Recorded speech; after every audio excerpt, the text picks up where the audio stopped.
हाँ जी। हेलो ये हाय। सर, आप बिजी हो क्या? नहीं नहीं, बोलो बोलो। एक्चुअली मैंने दोपहर में कॉल किया था आपको। हाँ, तभी मैंने मोबाइल बंद रखा था। ओके, ठीक है, नो प्रॉब्लम। एक्चुअली मैंने जो कॉल किया वो इसके लिए किया। बोलिए। मैंने आपका वीडियोस देखा ओके।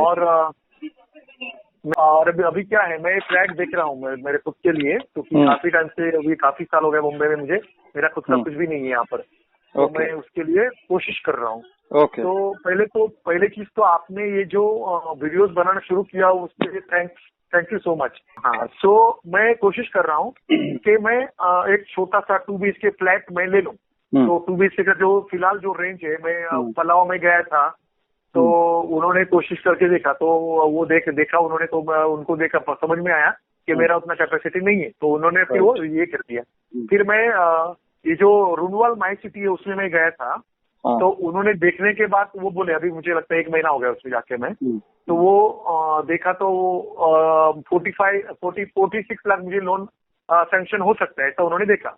और वो मुझे कन्विंस किया उन्होंने मुझे, और बोले 52,000 आपको टोकन जो भी है सेट करना पड़ेगा, जो भी है सर। तो हुआ ऐसा कि उस टाइम मेरे पास अमाउंट था नहीं और मैं करने के लिए रेडी भी था, लेकिन उनको मैंने बोल दिया कि मेरे पास अभी है नहीं, मुझे अरेंज करना पड़ेगा। तो हुआ ऐसा कि मैं अरेंज नहीं कर पाया, और उसी वक्त कुछ आपके वीडियोस मेरे हाथ में लगे और मैंने वो देख लिए। अच्छा। तो वो फिर मैंने कुछ कदम नहीं बढ़ाया उसमें। राइट। तो अभी मेरा क्वेश्चन ये है कि पहली चीज तो मुझे समझ में कैसे आएगा कि कौन सा सही है कौन सा गलत है, और दूसरी चीज मैं अभी बड़े में तो जाऊंगा ही नहीं, जितने भी बड़े बड़े लोग हैं, जिसे पलावा हो, रुनवाल हो, कोई भी है। तो मैं ये सोच रहा हूँ कि जो छोटे बिल्डर होते हैं, 7 माले वाले बनाते हैं वो जो, उनके छोटे छोटे फ्लैट होते हैं, तो वो उनके बारे में आपका क्या कहना है? ठीक है, तो जवाब देता हूँ। आपके पिताजी ने भी फ्लैट लिया होगा, मेरे डैड ने भी फ्लैट लिए उनके लाइफ टाइम में। अभी फ्लैट परचेज एक अलग तरीके से होता था। तो अब मैं 55 इयर्स का हूँ। तो मैंने हमेशा, मेरे डैड ने जब फ्लैट लिया, हमने लास्ट फ्लैट परचेज किया इन 2014, एंड 15 के आसपास। उसके पहले मैंने लाइफ में 3-4 फ्लैट परचेजेस देखे हैं। तो हमेशा ये रहता है और रहता था तभी कि जो चीज आप देख सकते हो, उसको अनुभव कर सकते हो कि उसका विंडो में से हवा कितनी आती है, आवाज कितना आता है, कि रूम के डायमेंशन क्या है, रूम का डायरेक्शन क्या है, कि विंडोज में से क्रॉस वेंटिलेशन है कि कैसा वेंटिलेशन है, ओके, कि कॉरिडोर चौड़े हैं कि पतले हैं, कि बिल्डिंग ओवरऑल क्लासी फील करता है कि बकवास फील करता है। तो ये जो है, ये पैदल जाके समझ के जगह पे एक जजमेंट लेना होता है, यानी उसको फील करना होता है। राइट। मैं थोड़ा ओल्ड स्कूल हूँ, इसलिए मैं कहूंगा कि यही एक सही तरीका है, एकमात्र सही तरीका यही है। ओके। कि आप जिस चीज को लेना चाहते हो उसका पूरा फील ले लो, उसका स्मेल, उसका साउंड, उसका ओवरऑल फील, आप चलते हो तो कैसा लगता है, वगैरह वगैरह। राइट। आजकल एक वेव निकल पड़ा है, और आजकल मतलब मैं कहूंगा अगले गए 10-15 साल से है, ऐसे नहीं है कि एकदम अचानक से खड़ा हो गया। तो वेव में आज अगर किसी से भी पूछोगे ना, तो वो कहते हैं हाँ जाओ बिल्डर से खरीदो। तो बिल्डर से खरीदते हैं, एक ट्रेंड जैसा हो गया है। तो इसमें दिक्कत क्या है? तो दिक्कत, सबसे बड़ी दिक्कत ये है कि आपका ट्रांजैक्शन जो है वो पूरी तरह से सही मायने में ट्रांजैक्शन नहीं है। ओके। ट्रांजैक्शन ये होता है कि आपके पास कुछ ऐसा है जो मुझे चाहिए, मेरे पास जो है वो आपको चाहिए, यानी कि पैसा। राइट। आप वो चीज दे दो, मैं आपको पैसा देता हूँ। राइट। दुनिया का सबसे आइडियल ट्रांजैक्शन वो है कि वो साइमल्टेनियस होता है। आप आम खरीदते हो, फील करते हो, टच करके लेते हो, स्मेल करके लेते हो, और सामने पैसा देके चले जाते हो। तो तो उसी मोमेंट में दोनों तरफ से ये सेटल हो जाता है। तो ये है परफेक्ट ट्रांजैक्शन। अच्छा, एक होता है इम्परफेक्ट ट्रांजैक्शन। इम्परफेक्ट ट्रांजैक्शन मतलब थोड़ा लंबा ट्रांजैक्शन, जैसे कि आप कहोगे पहले आप फीस दो, फिर म्यूजिक क्लासेस लो, 6 महीने का एडवांस देना होगा, या जो भी है 1 महीने का एडवांस देना होगा, 4 सेशंस के, 6 सेशंस के, 10 सेशंस के एडवांस देना। ठीक है। हाँ। अब ये थोड़ा सा इम्परफेक्ट ट्रांजैक्शन है, क्योंकि आप एक प्रॉमिस दे रहे हो कि मैं क्लासेस दूंगा और पैसा एडवांस में ले रहे हो। राइट। तो उसके पैसे आपके पास हैं तो पावर आपके पास है। हाँ। राइट। अगर शर्त उल्टा कर देते हो, आप पहले क्लासेस देते हो और फिर लास्ट में एंड ऑफ द मंथ वो पेमेंट करता है, तो अब पावर उसके पास है। क्योंकि आप 4-6 क्लासेस दिए, आपको कुछ भी नहीं मिला, लास्ट में वो जाके पैसा देता है। यानी जो भी पहले सामने देता है, पावर उसका कम हो जाता है। हाँ। रिसीवर का पावर बढ़ जाता है। ठीक है। अब इसमें और एक तीसरी बात इसमें जोड़ दो कि ये जो म्यूजिक क्लासेस आप देने वाले हो, सामने वाला लेने वाला है, पहले वो कहता है, एक शर्त लगा देता है, वो कहता है देखो 6 महीने के लिए मैं आपको पेमेंट नहीं दूंगा। आप कहोगे चलो ठीक है, 6 महीने में इतने सेशंस होने चाहिए, आप कहोगे वो भी ठीक है। एक आध सेशन में थोड़ा लेट हो जाएगा तो ये टर्म्स एंड कंडीशन है। आप कहोगे यार थोड़ा टर्म से, एक तो यार सामने से तुम पैसे नहीं दे रहे हो, सामने से सर्विस ले रहे हो, उसमें भी टर्म्स एंड कंडीशंस घुसाए जा रहे हो। ओके, लेट हुआ तो ये फलाना ढिमका कुछ भी, आपने खांस दिया तो और पेनल्टी लगेगा वगैरह वगैरह। मैं चाहूँ तो मेरे 2 बच्चों को बिठा सकता हूँ, मेरे पड़ोस के बच्चों को भी बिठा सकता हूँ आपके क्लासेस में। मैं चाहूँ तो ये हो सकता है, मैं चाहूँ तो वेन्यू बदल सकता हूँ।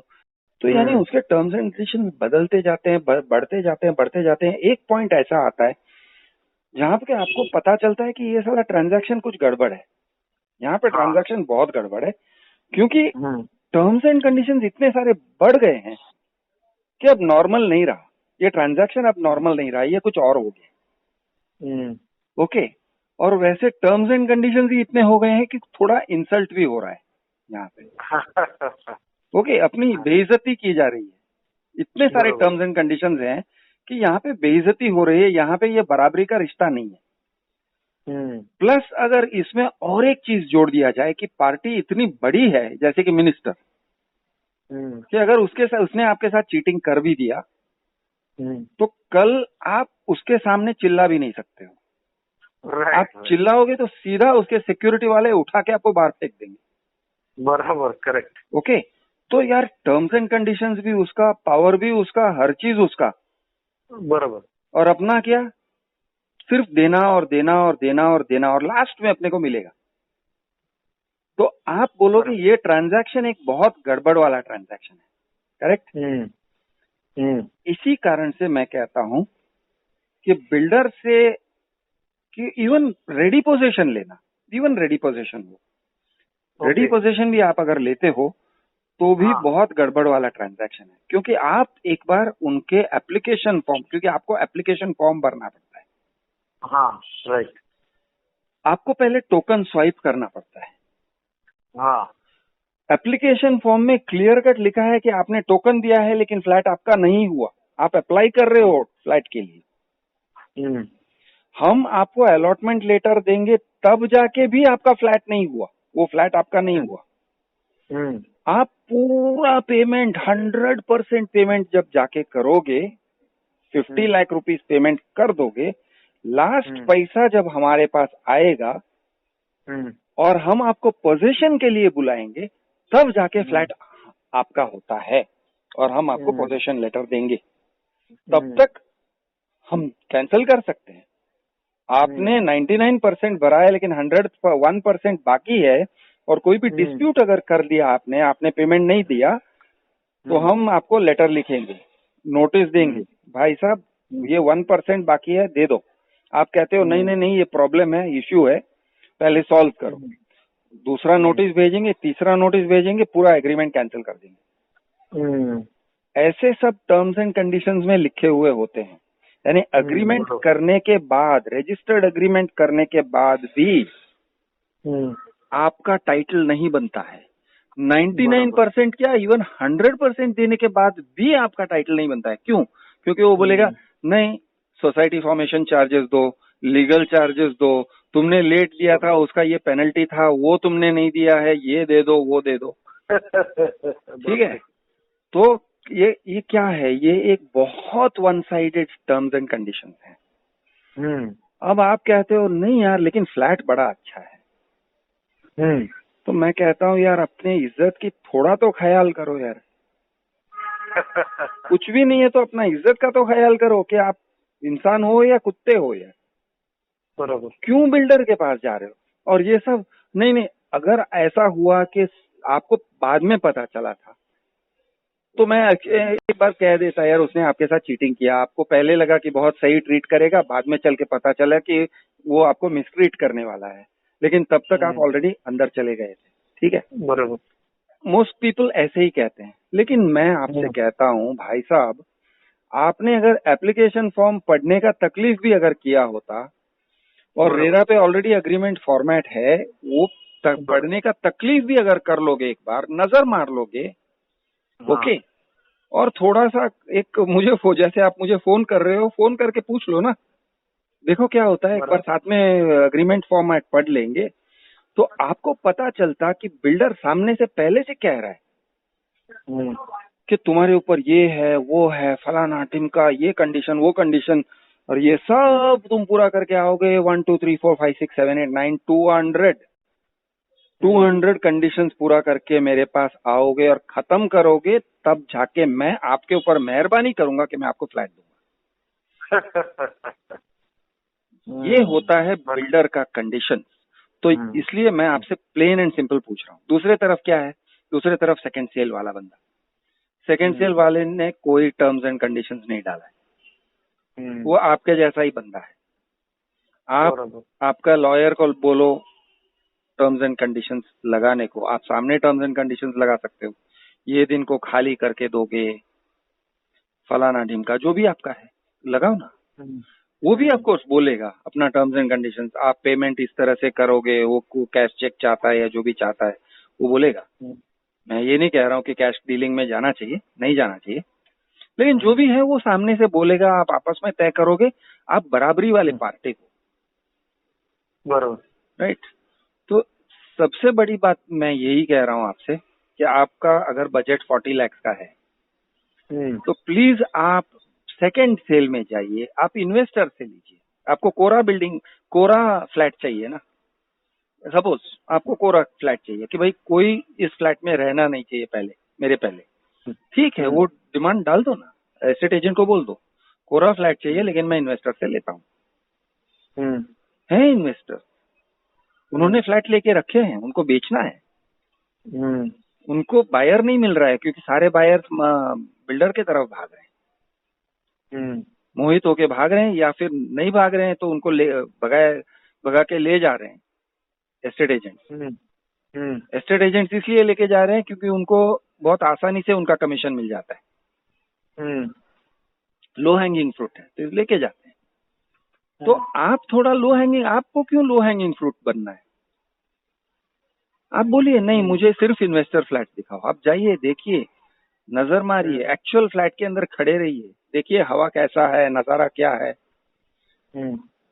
ओके, प्राइवेसी क्या है, सामने वाले के बेडरूम में से आपका बेडरूम दिखता है क्या, या आपका बाथरूम दिखता है क्या, क्या है, नजर मारिए ना, समझ लीजिए कि क्या चीज है जो खरीद रहे हो, रोड नॉइसेस कितने हैं, हवा क्या है, क्रॉस वेंटिलेशन है कि नहीं, चांद दिखता है कि नहीं, खिड़की से बाहर देखोगे तो आपको शिव मंदिर दिखता है या मस्जिद दिखता है या फिर स्मशान दिखता है। बहुत सारे सच्ची बहुत सारे लोग फ्लैट ले लेते हैं और कहते हैं फिर बाद में, अरे बाप रे हमने बहुत बड़ी गलती कर दी, क्रिमेशन ग्राउंड है नीचे, दूसरे से रोज बोल रहे हो, बाद में सब ये सारी बातें फील होती है। करेक्ट बोल रहे हो आप, बराबर। बिल्डर कुछ नहीं दिखा रहा है आजकल, लोग जा रहे हैं सेल्स ऑफिस में देख रहे हैं, शो फ्लैट देख रहे हैं, एंड डन करके आ जाते हैं, टोकन स्वाइप कर देते हैं, हो गया उनका।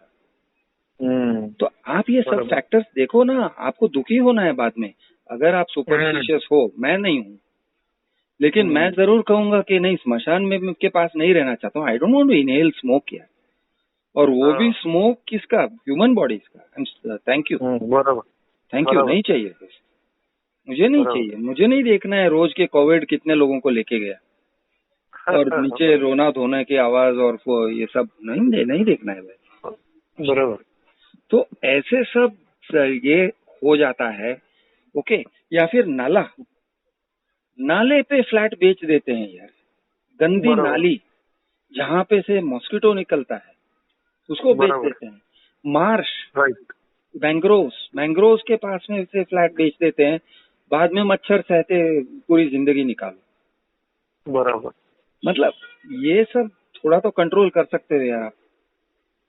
बराबर। तो मेरा कहना यही है, my whole advice to you is, हाँ, बजट के हिसाब से जगह देखिए। अभी मैं फिलहाल मैं आपको एक बार बता देता हूँ, मैं डोंबिवली कल्याण की तरफ मैं देख रहा हूँ। राइट। एग्जाम्पल के तौर पे एक वो छोटे भांजे ने और बड़े भांजे ने, तीनों भांजे ने मिलके एक कल्याण में जो छोटे फ्लैट और छोटे बिल्डर होते नहीं, के 7 माले वाले बनाते हैं। राइट। वहां पर उन्होंने बुकिंग भी किया, मैं भी साथ में गया था वहां पर। उन्होंने बुकिंग भी कर लिया, अब जो पेमेंट होता है ना कुछ 1.5 लाख भर भी दिया उन्होंने। अच्छा। और मतलब लेकिन मुझे उसके बारे में पता नहीं, मैं जानू कैसे वो सही है, बाद में पताएगा नहीं, ऐसे मैं समझू कैसे, उसके बारे में मैं जानना चाहूँ। मुझे पता है क्योंकि सब लोग, क्योंकि मेरा एक दोस्त है उसने भी वहां पर लिया हुआ है। राइट। और वो रहने भी गया वो, क्योंकि बिल्डिंग तो बनी हुई है वहां पर। राइट। तो उसके बारे में मुझे जानकारी नहीं, वो भी मैं जानना चाहता हूँ आपसे। राइट। सी एग्जैक्टली हर एक प्रोजेक्ट के बारे में तो मेरे पास भी जानकारी नहीं है, ठीक है।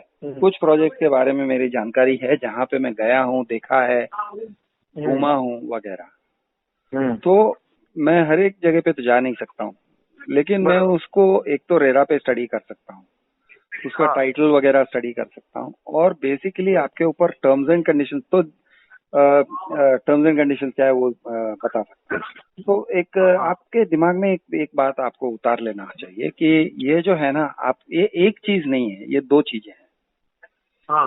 It is not one purchase, there are 2 decisions. Okay. एक है रियल एस्टेट वाला डिसीजन और एक है फाइनेंशियल वाला डिसीजन। बराबर। ओके। फाइनेंशियल वाला डिसीजन, फॉर एग्जाम्पल 40 में आप कंफर्टेबल हो क्या, आपको एक बहुत ही रियलिस्टिक पिक्चर लेना पड़ेगा। चलो आपकी कैपेसिटी 40 है, आप कह रहे हो, लेकिन कल उठ के अगर बीमारी हो गई और 6 महीने के लिए आप काम नहीं कर सके, करेक्ट, तो will you be able to pay the EMI nevertheless and survive and pay for treatment? ये सब हो सकता है क्या? एक 6 महीने का, 1 साल का कुशन है क्या? या फिर वो इतना भारी हो जाएगा कि आपको 3 महीने में ही आपकी हालत खराब हो जाएगी और इधर उधर आप हाथ फैलाते फिरोगे, you know. So you will have to understand कि आपका financial capacity, is it really 40 or is it 45 और इज इट 35? तो वो एक पहला है।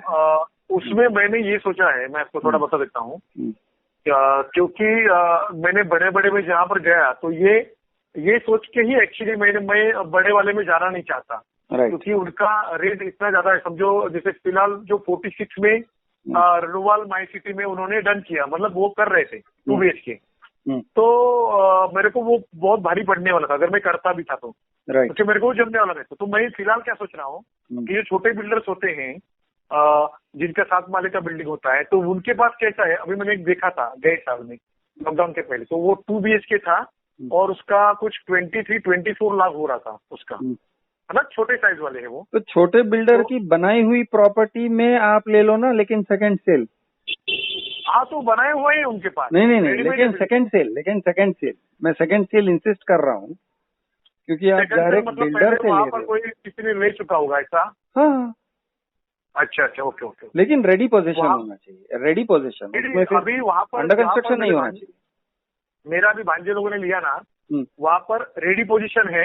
अभी कुछ लोग रहने भी आए, क्योंकि हम लोग गए साल में गए थे ना, तो वहाँ पर कुछ लोग रहने भी आए हैं।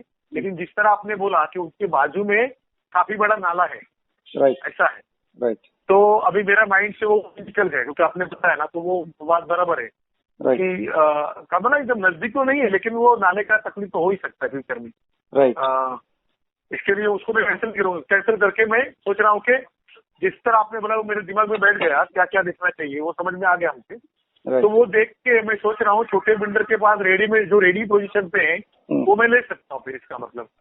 हाँ, छोटे बिल्डर के पास, या आप मेरा सजेशन ये रहेगा, बिल्डर जात से जितना दूर रहोगे उतना ज्यादा अच्छा है, आपके लिए ज्यादा सेफ है। ओके। अच्छा, नहीं मुझे समझ में नहीं आता उसको, जो छोटे बिल्डिंग जो बनाते हैं उनको हम लोग बिल्डर नहीं बोलते क्या? नहीं, फिर भी वो बिल्डर ही है ना। बिल्डर ही है ना। हाँ, और वो टर्म्स एंड कंडीशंस बेसिकली आप ऐसे देखिए कि उसका एक बार आपको उसका टर्म्स एंड कंडीशंस, उसका एग्रीमेंट फॉर्मेट स्टडी करना चाहिए। ओके। हाँ, अब वो छोटा बिल्डर हो या बड़ा बिल्डर हो, लेकिन फिर भी अगर वो बिल्डर है तो वो आपके ऊपर आज के माहौल में जिस तरह से काम होता है वैसे ही करेगा। मतलब कि आपके ऊपर टर्म्स एंड कंडीशंस ऐसे ऐसे खट्टे वाले टर्म्स एंड कंडीशंस थोप देगा। अच्छा अच्छा, ओके ओके। मैं बहुत सारे टर्म्स एंड कंडीशंस वहाँ पर गया हूँ और मैं उनको मिला भी हूँ। जो दो वो पार्टनर हैं एक्चुअली, उनको मैं खुद मिला भी हूँ, बैठ के बात भी किया मैं उनसे। कोई फर्क नहीं पड़ता है। हाँ, मीठा मीठा बोलेंगे, कोई फर्क नहीं पड़ेगा, प्लीज। हाँ, कुछ भी बोलते हैं सामने बैठ गया तो वो इतना बड़ी बड़ी बातें तो कर नहीं रहे थे।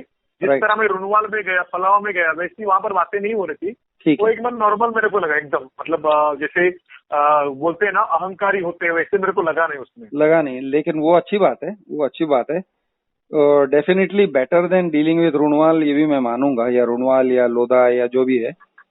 बड़े बिल्डर्स के साथ डील करने के बजाय छोटे वाले के साथ डील करो, ठीक है। लेकिन बड़ा हाथी हो या छोटा हाथी हो, हाथी हाथी हो। वो आपके ऊपर बैठ जाएगा, वो आपके ऊपर बैठ गया तो आपकी कैपेसिटी नहीं है कि आप सांस ले सकोगे।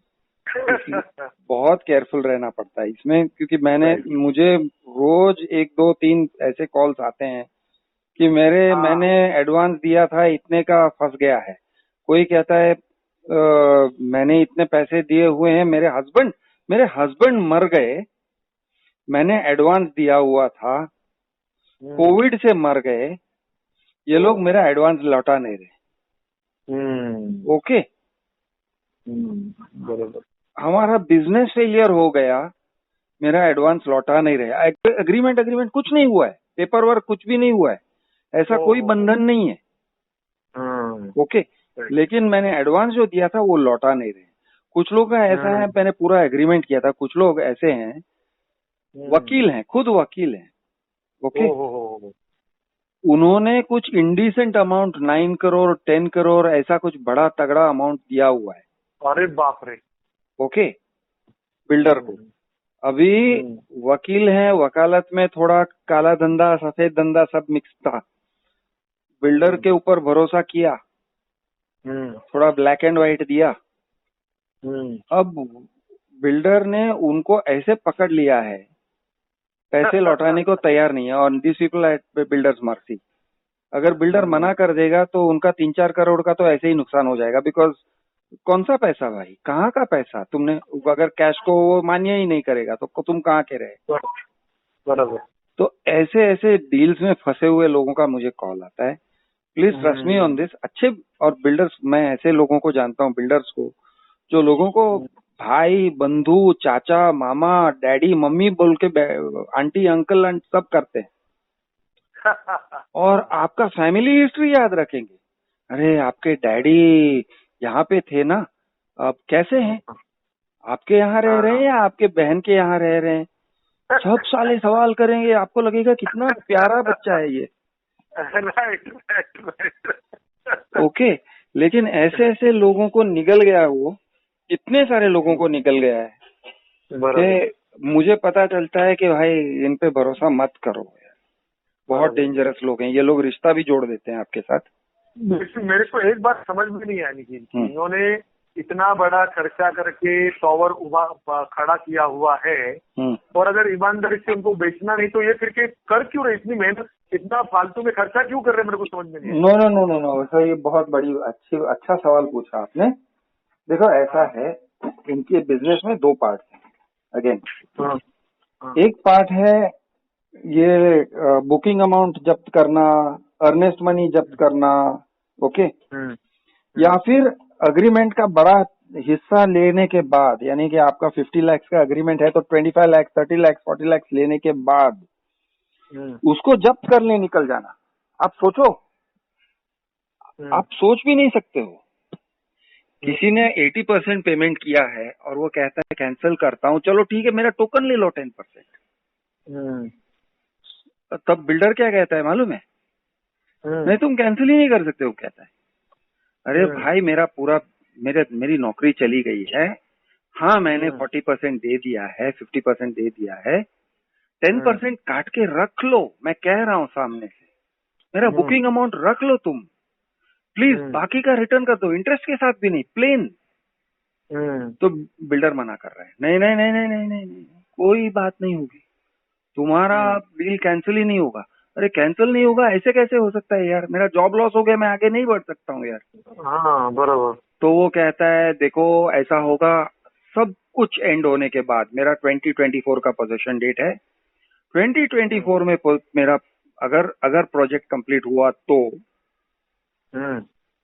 उस फ्लैट को बेच के जब मेरे पास तुम्हारे पैसे आएंगे तब मैं अर्नेस्ट मनी काट के और कुछ भी अगड़म बगड़म इंटरेस्ट सब काट कूट के जो भी मैं कहूंगा वो फिर मैं कहूंगा कि क्या काटेगा क्या कटना है, वो मैं डिटरमिन कर रहा हूँ। वो सब होने के बाद में मैं आपको रेसिडुअल अमाउंट दे दूंगा, मैं हिसाब करूंगा कि क्या होगा, अभी मैं बोल नहीं रहा हूँ, तब मैं हिसाब करके 2025 में दूंगा। ये आदमी बोलता है यार मेरी नौकरी चली गई है, मेरे 30 लाख मेरे पास रहेंगे तो मैं जी सकता हूँ यार।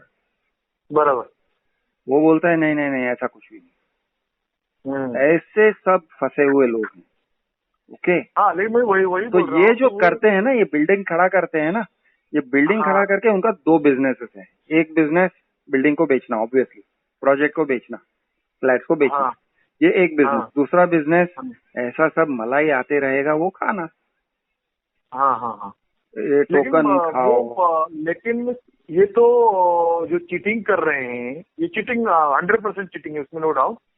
तो ऐसे चीटिंग करके ये क्यों नहीं वो सोच रहे कि बाबा हम ऐसे करने से हमारे ऊपर कोई भरोसा करेगा ही नहीं ना फ्यूचर में। नहीं बकरे बहुत हैं, शेर बकरे बहुत है, दुनिया बकरों से भरी हुई। बराबर। अरे यार अच्छा जाने के ऐसा है कि समझो मैं फंस गया तो मैं तो नहीं जाने वाला हूँ, बराबर। आप नहीं जाओगे लेकिन और आएंगे ना आपके जैसे। मतलब मैं एक फंस गया लेकिन और 100 खड़े हैं फंसने के लिए। करेक्ट ना, ऐसा करेक्ट बिल्कुल। उनके गेट में घुसने के लिए 100 खड़े हैं, उनको मिल जाते हैं, उनको कोई कमी नहीं। आप उनको बदनाम भी कर देते हो, बराबर। उनके साथ फाइट भी कर देते हो।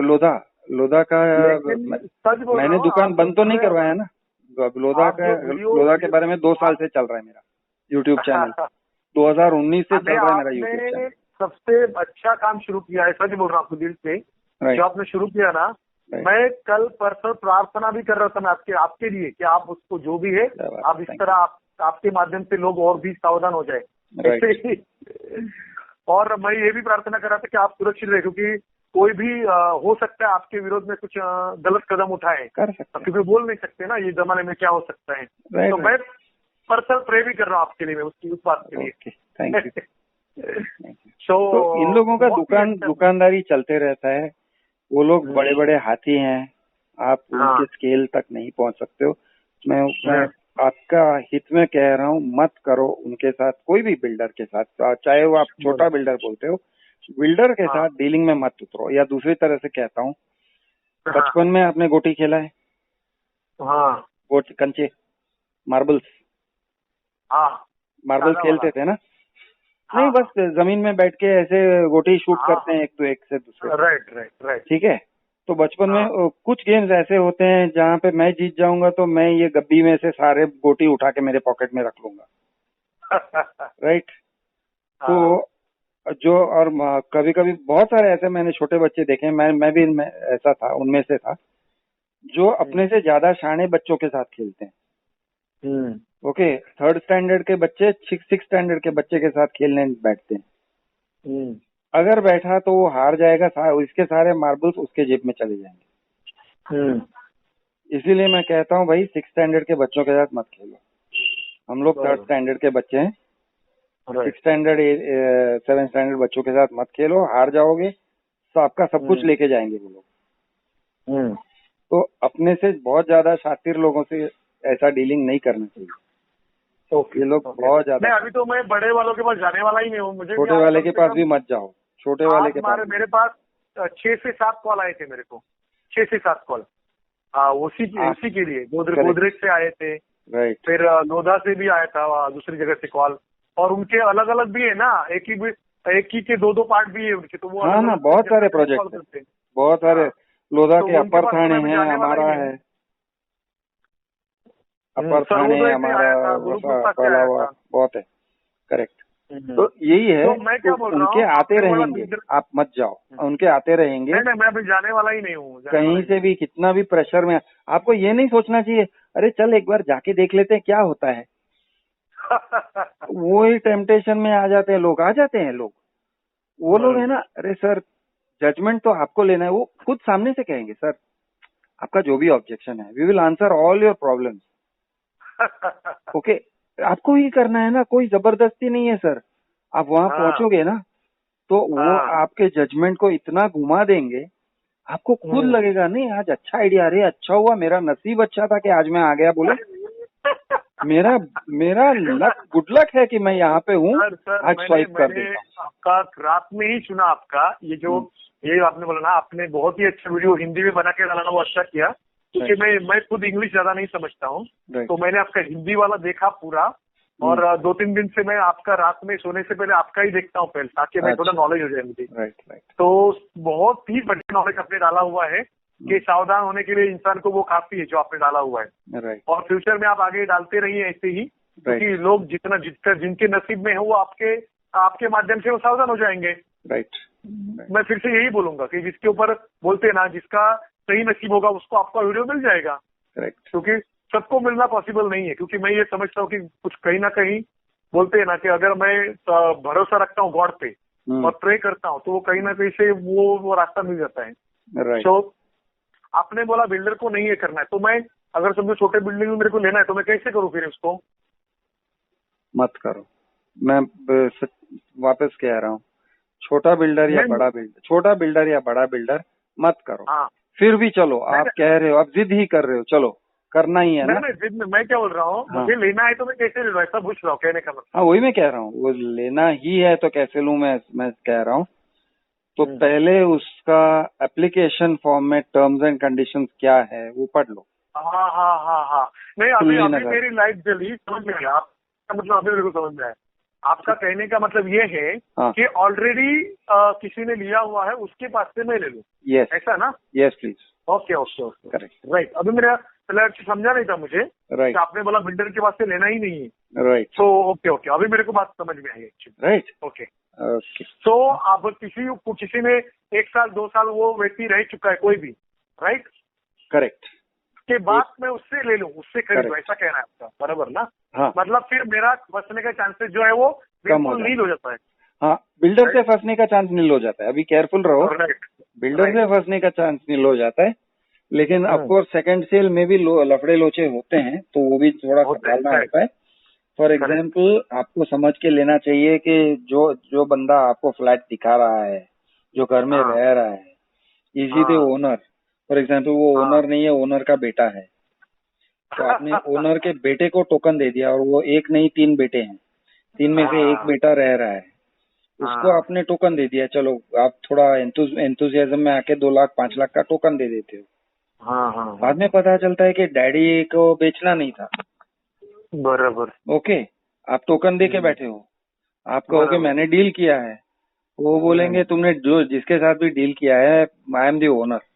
अच्छा, फिर आप टोकन वापस मांगोगे, वो बोलेगा नहीं, वो मेरा डेटर, मेरा एक क्रेडिटर था, लोन था, मैंने वो लोन चुकता कर दिया, अब मेरे पास पैसे नहीं है, कल आओ। So it can turn into all kind of, you can have nasty surprises, उसमें भी हो सकता है। तो मैं ऐसे नहीं कह रहा हूँ कि यहाँ पे सेफ साइड है, हाईवे है ऐसे नहीं कह रहा हूँ, यहाँ पे बड़ी डेंजर है। ओके, डेंजर है, संभाल के ही चलना पड़ता है, हर एक चीज को देख के संभाल के चलना पड़ता है, लेकिन बिल्डर वाला रिस्क निकल जाएगा। बराबर। तो अभी मेरे हिसाब से मैंने अपनी तरफ से इंक्वायरी किया, मेरे को कितना मिल सकता है लोन? तो मेरे बाजू में एक बैंकर है, अब कौन सी, शायद बड़ौदा बैंक का है लगता है वो। हाँ। तो उनको वो भी क्या करता है, SRA के बिल्डिंग में वो क्या करता है, रूम ये करके देता है वो। अच्छा। मतलब आप खुद ही लोन निकाल के देते हैं और वो काम करके देता है, मेरे नहीं वो। हाँ। मैं जहाँ पर रहता हूँ मेरा क्लास है ना वहाँ पर। ओके। तो मैं उसके पास गया था मेरा रिटर्न फाइल लेके। तो वो बोला आपको 30 तक मिल सकता है। ओके। 30 लाख तक। राइट। तो मुझे लगता है प्रैक्टिकली वो उतना ही मिलेगा। वो लोग उन्होंने जो बोला था 46 वगैरह, तो मुझे लगता है वो कुछ चीटिंग करने वाले थे शायद वो लोग। 100%। वो लोग अगर 40 बोल रहे थे ना, तो वो आपको शेंडी लगा रहे थे। हाँ राइट। वो क्या होता है, उनका और एक स्कैम है, उधर का और एक स्कैम है। बिल्डर के ऑफिस में बैंकर, यानी बैंकर जेन्युइन बैंकर्स नहीं होते हैं। एट द मोस्ट वो बैंक्स के डायरेक्ट सेल्स एजेंट्स होते हैं, या फिर एस्टेट एजेंट्स हैं जो अपने आप को बैंकर बोल के चलते हैं। तो वो लोग आते हैं, सर आप वो सीधा, सर आपका इनकम कितना है, मंथली इनकम इतना है, आपका इनकम IT कितने का फाइल किया था, इतने का फाइल किया था, ऐसे क्विक ये करते हैं। सर आप इतने के लिए एलिजिबल हो सर, वो बोल देते हैं। तो उस विश्वास में आके लोग स्वाइप करते हैं। मुझे तो डायरेक्ट बोला उन्होंने कि आप इतना इतना फाइल करते हो तो हम पूरा आपको 99% करके दे देंगे लोन पूरा। मुझे बोले नॉनसेंस, कंप्लीट नॉनसेंस। मुझे डाउट था अभी, मैं सोचा चलो यार हो सकता है, लेकिन चिट्ठी करके ही कर सकते, नहीं तो पॉसिबल ही नहीं है। ये मुझे उतना ये था, चलो ठीक है। लेकिन sir thank you so much, जो भी आपने जानकारी दिया ना, रियली थैंक गॉड, और आपको भी धन्यवाद। Thank you so much.